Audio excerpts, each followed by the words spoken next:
You've done a great job prepping the roof deck and protecting the valleys of flashing. Now we're ready to start thinking about field shingles. To make sure the new roof will perform its best, we recommend installing IKO ProFormax integrated roofing accessories. Being that the perimeter is one of the most vulnerable areas on the roof starters are a vital component of this multi-layered system. No matter which IKO shingle has been chosen, the starter course must begin at the eave edge of the roof. For premium performance, we recommend our premium starter roll, IKO EdgeSeal. It's easy to apply.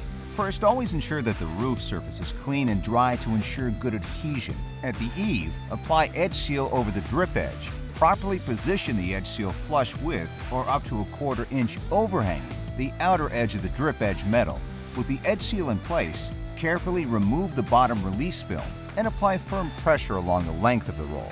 When transitioning from one roll to another, overlap a minimum of 6 inches. At the rake, after the underlayment and drip edge are in place, properly position the EdgeSeal so it overlaps the eave edge starter course by at least 3 inches and is flush, or with up to a 1/4 inch overhang with the outer edge of the drip edge metal on the rake. The idea is to lay it so it takes the shape of a capital L. Only remove the top release film as the filled shingles are applied. For all shingles except Armor Shake, be sure to lay the first course of filled shingles flush with the edges of the applied IKO EdgeSeal. That way, the adhesive will adhere to the first course of the filled shingles and help keep them from lifting in high winds. For detailed installation instructions, watch the video we've created specifically for your chosen shingle style.